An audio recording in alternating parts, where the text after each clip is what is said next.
Halo, kembali sama gue Lilik Wicaksono di Masukin. Kita mau ketemu pengusaha muda, ngobrol bareng. Dia rajin dan pekerja keras. Cek it out. Masukin. Gila ya, ini bos gue. Oke, sebelum lebih jauh, orang pasti bingung nih, ngapain sih wawancarain orang? Kita pengen tahu dulu, coba perkenalkan dulu, siapa sih namanya? Salam kenal, nama gue Gilang Mati Nugroho. Ngapain aja gitu? Hah? Kalian? Boleh, ngapain aja? Apa sih? Terus gue wawancara kenapa, nama usahanya apa gitu. Oh ya. Tapi jangan semuanya, ntar soalnya gue mau tanya lagi. Ya. Kebetulan 4 tahun belakangan ngurus kepiting nyinyir. Bagus loh ya, bagus. Ngurus kepiting nyinyir yang sekarang sudah ada 4 cabang: Duren Sawit, Manggisan, Bintaro, dan Bekasi. Gila ya. Biar kita lebih dalam lagi, kita terusin setelah yang satu ini.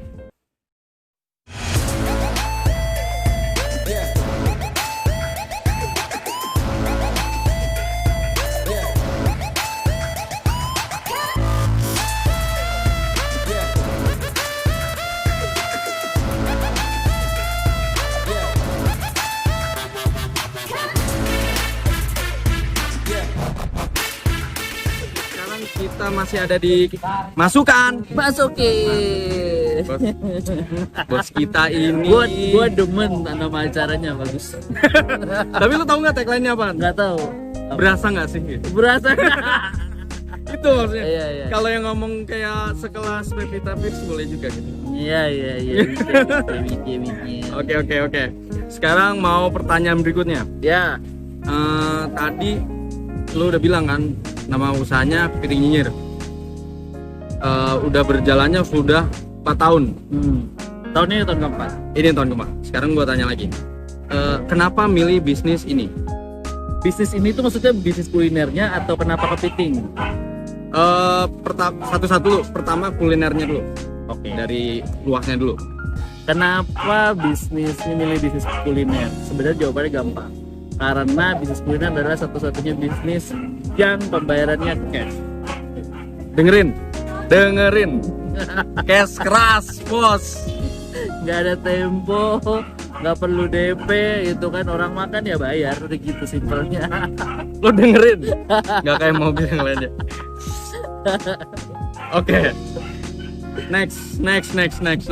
Ya tadi dari besarnya ya lah. Iya. Sekarang kenapa kepiting? Kenapa kepiting? Sebenarnya sih pertanyaannya bukan kenapa kepiting. Jadi tahun 2016 itu riset di sosial media di Instagram. Kan food blogger, tau gak sih? Ya, food ya, blogger kan. food blogger. Dari 2016 kan udah ada kan. Nah, gue cari waktu mereka posting makanan apa sih yang paling trafficnya tinggi, like-nya banyak, komennya banyak. Nah, 2016 video-video kalau orang lagi makan kepiting, video-video orang lagi buka udang yang direbus kecil ke saus, itu trafficnya tinggi banget. Oke. Nah, berarti riset dulu ya? Iya dong, berbekal data analisa yang gue punya itu akhirnya gue jual kepiting. Jadi bukan karena gue suka kepiting. Oh, dengerin, dia nggak suka kepiting itu. Suka. Jadi suka juga sebenarnya. Iya, suka tapi bukan karena cuma suka, tapi karena memang based on datanya sesuai. Oh, lo kalau mau mulai usaha, riset dulu, bos. Jangan main Hajar aja, riset. Oke. Next, udah di riset, terus kenapa tiba-tiba jatuhin kepiting? Tadi dibilang dari tampilan kayak banget.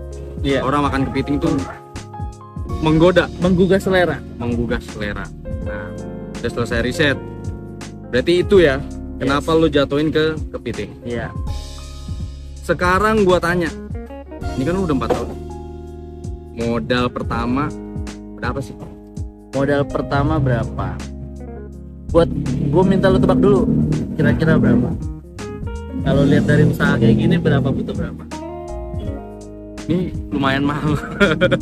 Berapa serius? Kalau gua rasa sih 10 juta kali ya? Salah. Sekali lagi. Satu kali lagi. 15 juta gimana? Salah. Oh salah lo, gila lo. Berapa? 2016 kita mulai dengan modal 3 juta saja. Lu gila lo, gila. 3 juta bisa kayak gini, punya 4 cabang. Dan pertama-tama kan bukanya di gang kan. Oh iya. Iya. Nah, boleh ceritain gimana pertama-tama, apalagi susahnya kan seperti apa gitu. Susahnya orang-orang pengen usaha gimana sih? Sampai awalnya gimana, terus sekarang kok bisa jadi 4 cabang? Boleh ceritain? Ya. Sebenarnya dari awal tuh memang nggak punya duit banyak. Nggak punya duit banyak, akhirnya cuma punya duit 3 juta. Gimana caranya jual makanan dengan uang yang terbatas? Akhirnya pakailah dulu tuh pakai kompor rumah aja kan. Jadi konsepnya adalah kalau konsep dasar bisnis kuliner itu kan buka warung, lalu Ada tempat orang dong. makan, tungguin dia bayar, makan dulu terus baru bayar. Nah, sekarang sih udah dari 2016 gue pikir kayaknya sosial media akan makin lama makin berkembang. Nggak mungkin nggak berkembang tuh nggak mungkin, karena teknologi itu kan pasti maju kan. Nah, dari itu gue pikir oke, sekarang caranya aja kita rubah. Customer nggak perlu effort datang ke tempat gitu kan, tapi makanannya aja yang bisa nyamperin mereka. Gila lu. Karena udah ada ojol kan, waktu itu udah ada ojol, tapi belum seheboh sekarang. Se-booming sekarang ya. Sekarang Memang. Jadi customer tuh nggak perlu tahu kita masak di mana, walaupun kita masak cuma di kontrakan yang ada di dalam gang. Customer taunya sosial media kita, customer taunya Instagram kita, Facebook kita dan segala macam. Jadi kalau mau pesen lewatnya situ aja. Customer nggak perlu datang ke tempat kita gitu. Gila nggak ya? Ini berawal berarti dari riset dong. Dari riset, terus ngambil keputusan seperti ini, terus sekarang bisnisnya dari gang, lo bayangin, dari gang sekarang punya 4 cabang. Mau 5? Kok jadi gue yang deg-degan ya kalau denger begini? Gang. Kenapa lu? Oh iya ya. Kepedean aja. Iya, mau 5. Oke. Udah dari gang, terus sekarang sudah mulai udah naik banget ya. Terus mau nambah cabang lagi. Gila. Salut. Kita tadi udah nanya tuh modalnya berapa. Sekarang gue nanya, dulu itu kan di gang tuh. Karyawannya berapa? Orang-orang pasti nanya. Karyawan berapa? Udah modal cuma 3 juta, karyawan berapa? Dulu tuh karyawan bersatu waktu di kontrakan, nanti ada fotonya waktu di kontrakan. Nih, ntar kita kirimin. Waktu di kontrakan itu dari 1 sampai 3 kalau nggak salah, 3 karyawan. Jadi kita sampai punya 3 karyawan itu masih di gang, sampai akhirnya diusir sama Pak RT kan. Karena motornya Karena udah kebanyakan. Iya. Kebanyakan Gojek. Warga sudah mulai mengeluh. Oh. Akhirnya pindahlah di tempat yang lebih layak ya sekarang. Gila ya, denger ini kayak daging semua ada isinya. Bagaimana bisa sampai sekarang punya 4 cabang, mau 5 bos, 5. Bentar lagi nambah 1 lagi. Mau ke luar daerah juga. Amin gak? Amin. Oke. Udah besar begini, gue pengen tahu berapa sih keuntungannya. Berapa keuntungannya? Berapa maksudnya ya gimana ya, rata-rata lah per hari gimana? Per hari? Ya. Per hari 2 digit. Gila! 1 cabang ya? Masukin gak tuh? Masukin. Nggak setiap hari sih. Ada hari tertentu yang memang susah banget diangkatnya. Oh. Tapi ya, alhamdulillah rata-rata. Tetap ada hari-hari tertentu yang kira-kira bisnisnya itu ya namanya bisnis ya. Kalau bisnis lah pengennya kita rame terus kan. Ya. Cuma kayak sekarang nih, ini kan jam berapa syutingnya? Jam 3. Kalau jam 3 memang jamnya santai sih, udah kosong. Oh, jam 3 udah mulai rame lagi jam 4, setengah 5 dan seterusnya menjelang jam makan lah. Biasanya gitu. Oke. Cuma memang peak ordernya itu mulai dari Kamis, Jumat, Sabtu, Minggu. Oh, tuh udah mulai rame tuh. Makanya lo kalau mau pesen siangan dikit. Iya. Siangan dikit. Ya. Dari pesen dari siang jadi biar bisa disiapin. Apalagi kalau pesenannya tuh banyak. Nah, terus dan kalau bisa Jumat, Sabtu, Minggu tuh udah lo siapin dari siang. Iya, pokoknya selisih 2 sampai 2,5 jam deh. Karena pertama akan ada proses ngantri, terus yang kedua kan ada proses antar ke rumah kan. Jadi pastiin sampai sebelum jam makan. Oh, jadi 2,5 jam lu udah pesen, udah siap-siap, atau lu udah info dari tim. Jadi biar enak. Terus dapetnya lengkap. Lu maunya kepiting yang ada telurnya, ada buntutnya, ada sayapnya. Bener? Bener. Oke. Ada gincunya. Iya. Bisa. Oke, next. Bagaimana sih caranya lu narik orang, narik pelanggan, narik konsumen gitu? Dengan posisi sekarang semua serba online, sekarang semua serba ya digital. Bagi-bagi dong ke teman-teman. Konsep online ini kan memang udah dari awal ya gua jalanin kan. Emang ngincernya ke sana ya? Memang segmentasi online sebenarnya sampai sekarang masih sangat amat terbuka lebar sih teman-teman. Kalau yang baru memulai sekarang masih amat sangat bisa banget gitu. Jadi jangan pernah mikir bahwa kayaknya udah telat, nggak ada yang telat. Jadi pergunakan sosial media sebaik mungkin gitu kan, bikin konten yang bagus supaya orang mau nge-share sampai akhirnya kontennya jadi viral. Kalau kontennya jadi viral itu dilihat sama orangnya itu semakin jauh dan semakin banyak yang lihat. Nah, bayangin kalau misalnya konten yang viral itu adalah konten promo kita.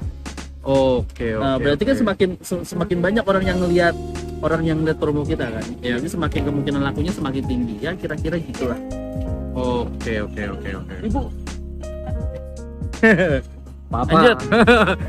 Next, terus semua pakai digital ya udah. Iya. Semua sekarang online. Iya. Penting nggak sih tampilan? Terus kan bilang dari Instagram atau dari Facebook. Tampilan tuh penting nggak sih? Foto-foto, video dan lain-lain itu penting nggak sih? Penting banget. Karena internet itu kan audio visual.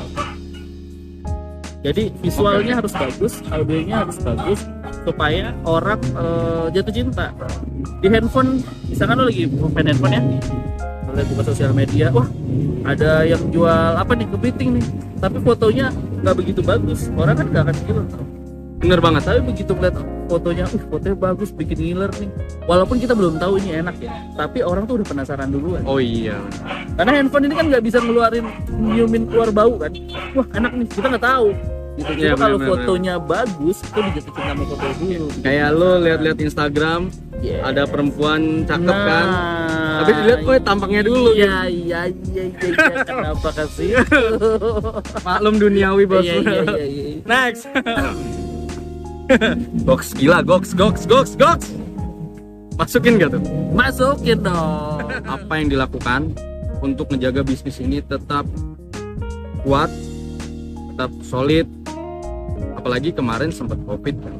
Sekarang sih udah mulai kembali normal lah. New normal. Bukan new era ya? New merek. Tapi gak apa-apa. Oke. Siapa tahu ke depannya mau endorse. Bisa. Oke, jadi tuh gimana bisa bertahan? Banyak sekarang perusahaan-perusahaan gede, usaha-usaha menengah, kecil semua kena terdampak. Dan gimana bisa bertahan? Siapa? Dengan ceritanya.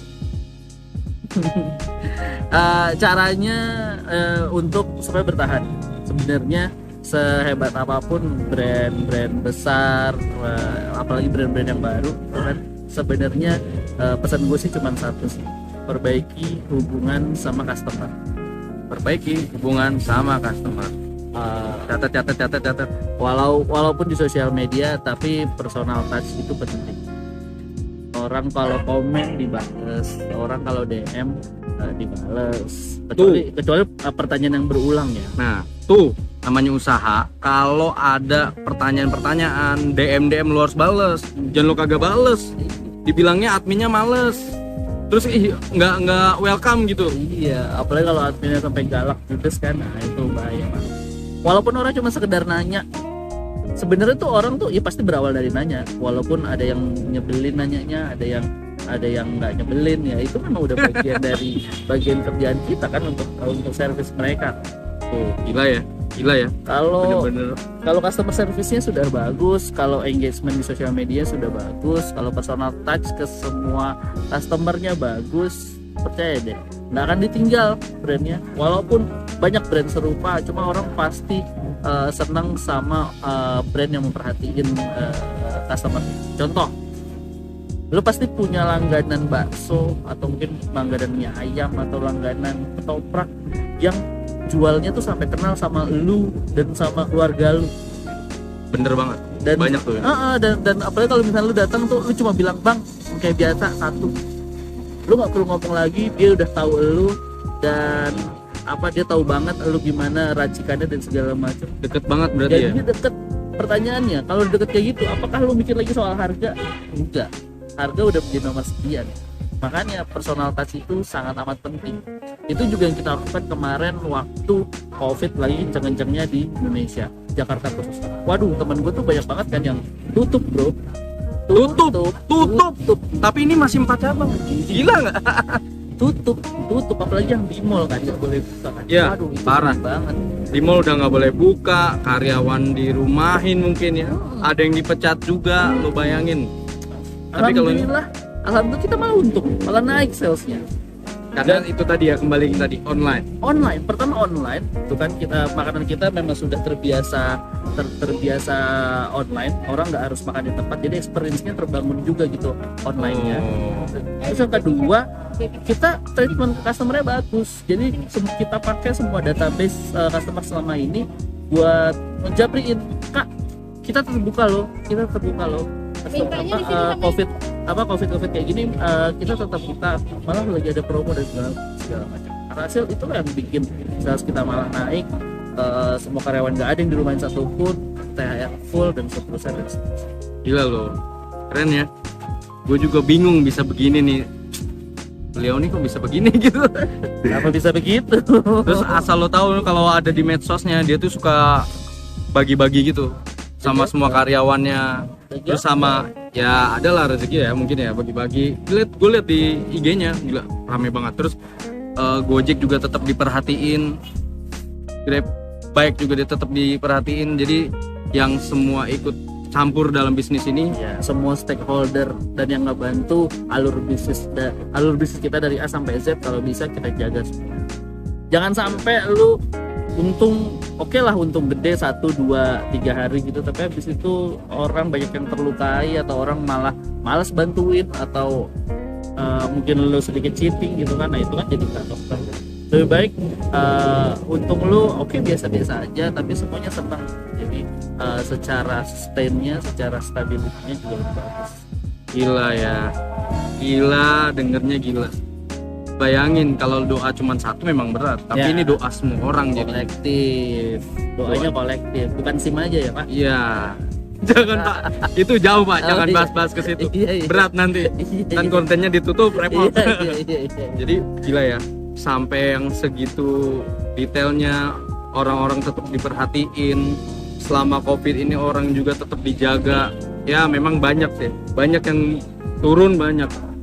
Kita nggak bisa tutup mata, bawah menengah ke atas ada banyak yang turun. Tapi lo juga harus belajar sama beliau karena dia tetap kuat sampai sekarang, bisnis tetap jalan. Oke, next pertanyaan berikutnya. Oke. Kita udah cerita semua. Sekarang gue pengen tanya lagi bagaimana suka dukanya bisnis ini berjalan. Ada yang bersukanya, dukanya, lo harus ceritain dong. Ya. Biar ini buat masukan orang-orang di kita. Dukanya dulu kali ya. Iya dong. Dukanya itu kalau kepitingnya habis dan masih di jam 4. Itu kasihan, soalnya banyak yang nggak kebagian. Dan itu bikin orang sebel pasti. Ya.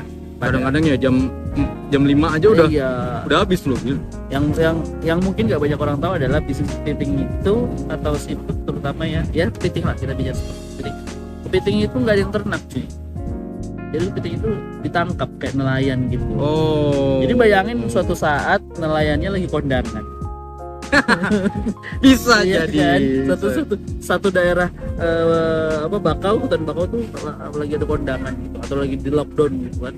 Kemarin sempet soalnya nggak bisa keluar. Pernah kejadian ya, pernah ya? Kemarin kejadian. Kenapa tuh? Alasannya kenapa bro? Lockdown. Macam-macam. Ada yang waktu itu nelayan lagi demo segala macam. Itu deh faktor X yang nggak bisa ditebak. Mana kita tuh udah spare banyak tapi ya tetap aja gitu. Mungkin kepiting kita kan dari Tarakan dan Balikpapan. Dengerin tuh dari Tarakan sama Balikpapan. Kalau ayam, iya benar. Kalau ayam enak, stabil. Ada yang ini kan, ada yang ternak. Ya. Ada yang ternak. Ayam tuh bisa ternak. Kalau kepiting nggak ada yang nyari, udah beres besok nggak jualan. Kalau itu berarti laut ya? Kepiting bakau, hutan bakau. Oh, hutan bakau. Jadi kayak rawa ya berarti? Iya, rawa. Oh, susah tuh. Sering kan nemu rawa-rawa belum. Jangan bos. Yang cemek-cemek. Jangan bos. Jangan mancing ke sana bos. Iya, siap. Oke. Dukanya itu kan. Terus ada lagi dukanya? Nggak ada, udah itu. Oh, dari masalah bahan aja. Jadi kalau bahannya nggak ada, malah mikirin ke customernya. Kira-kira orang kan jadi banyak yang nggak dapat gitu bikinnya. Makanya sekarang kita bikin collab. Oh, jadi, udah nyiapin, beli. Beli. Collab fiber gitu. Lu denger nggak? Beli. Collab fiber mah murah pak. Tapi beli pak. Beli. Lahannya kan? Beli pak lahannya. Jadi biar napas stoknya lebih panjang. Bener. Jadi udah mempersiapkan. Jadi kalau misalnya ada problem di masalah kepitingnya, karena ini kepiting nyinyir, jangan sampai jual kepiting nyinyir tapi nggak jual kepiting. Nah, gitu. Repot kan? Bener. Namanya kepiting tapi nggak ada menu kepiting. Nah, aneh, ngeri. Oke. Terus sekarang sukanya bos. Sukanya jelas banyak banget. Apa tuh? Sukanya banyak banget lah. Pertama, orang-orang kan kemarin pada ini ya, sibuk WFH. Yes, benar. Wah enak WFH gini. Gue udah 4 tahun WFH. Bodoh amat. Nyindir gua kali ya. Orang-orang jadi WFH-nya kan baru-baru ini kan. Iya, gua ini doi udah 4 tahun bos. WFH-nya bos. Lo bayangin 4 tahun di rumah doang bos. Iya, makanya dulu kurus bos. Tapi nggak nambah anak ya? Belum. Itu pertanyaan pancingan soalnya. Iya. Nambah anak sulung lagi. Waduh. Ya kedengeran nama istrinya ntar. Oke, dari dukanya udah, sukanya udah. Terus yang terakhir banget. Siap. Apa harapan ke depannya? Cekidot. Harapan ke depannya kalau kita bicara harapan secara bisnis piringnya sih banyak ya. Cuma sejujurnya kalau tanya harapan pribadi gue pengen lebih banyak lagi yang buka usaha. Gila nggak lo? Di Indonesia nih, terutama anak mudanya gitu, supaya kita bisa bantu ekonomi Indonesia naik. Jadi lu jangan kerjaan yang ngeluh doang kenapa Indonesia nggak maju-maju, elunya sendiri tidak bantu maju. Gila nggak lo? Kenapa bisa ngomong begini? Dia pahitnya udah dijalanin bos. Jadi kalau ngomong dia begitu ya karena memang udah parah juga. Mungkin dulu parah sebelum ada kepiting juga mungkin bisnisnya banyak dijalanin sama dia. Fokusnya jangan cuma nyari kerja. Tidak ada yang salah sebenarnya dengan nyari kerja. Cuma dengan lu nge-build brand sendiri, dengan lu nge-build suatu bisnis lu sendiri, lu akan dapat banyak kesempatan untuk ngembangin diri, untuk jadi lebih bisa banyak bantu orang gitu. Dan pastinya secara makronya lu juga bisa bantu negara naikin capitalnya. Oke. Apalagi zaman sekarang tuh yang sukses tuh yang muda-muda ya. Gitu. Jadi jangan nonton yang sedih-sedih, umur masih muda pada teriak, pada ya kita harus semangat gitu loh. Jangan jadi generasi yang pesimis. Tuh. Jangan jadi generasi yang pesimis. Kita harus positif. Terus harus semangat. Terus yakin semua bisa dilewatin. Kalau hidup lo susah, lo nggak boleh nyalain orang lain. Hidup lo susah ya karena lo sendiri gitu. Nah, ini bener banget nih. Jadi apa yang kita lakukan sekarang, apa yang kita bisa bahagia sekarang, berarti kita sebelumnya tuh udah usaha gitu loh. Apa yang kamu tanam, ya kamu tuai. ya. Oke, gila ya. Semuanya lu kalau dengerin dari awal sampai sekarang itu isinya daging semua. Dan semuanya ada makna, ada maksud, ada biar kita tuh kedepannya bisa lebih baik lagi. Pasti. Nggak hanya untuk kita, keluarga kita, dan untuk bangsa kita. Pasti. Dan bisnis kuliner itu peluangnya gede banget karena varian makanan juga banyak. Apalagi Indonesia ya. Apalagi Indonesia. Indonesia Kaya semua makanan banget. ada. Yes, lu bisa ekspor. Sambelnya apaan aja ya? Sambel aja ada apaan aja. Banyak banget. Lu pasar lokalnya sendiri gede, pasar internasionalnya lebih gede. Bener. Dan di Indonesia tuh semuanya ada. Kalau pengen tahu semua masalah kepiting, terus ada mungkin lobster atau yang lain itu Seafood. Dan kita negara kepulauan kan. tuh bener banget. Lo harus mulai dari itu. Misalnya ada usaha, lo bisa usaha kecil, coba dulu. Lu bukain aja, tutut. Oh iya bisa. Itu rame juga sob. Iya. Kalau banyak ibu-ibu hamil, itu kadang-kadang nyari tutut tuh susah. Emang bisa buat Iya, kadang-kadang kan suka lagi pengen gitu loh. Lu barusan tutut ya? Oh bau.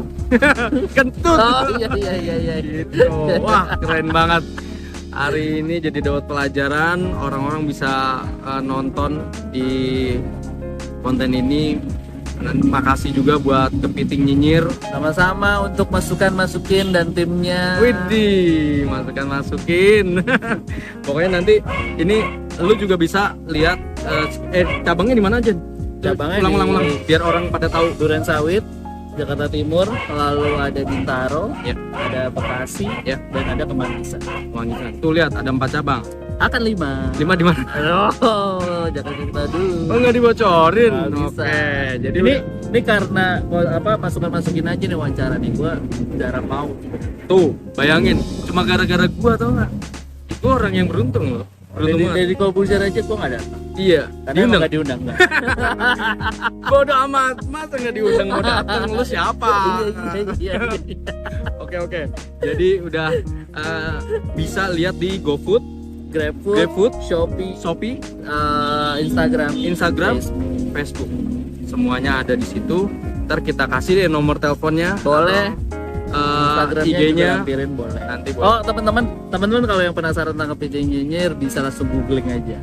Ketik Kepiting Nyinyir itu nanti semua keluar pemberitaan dari media online.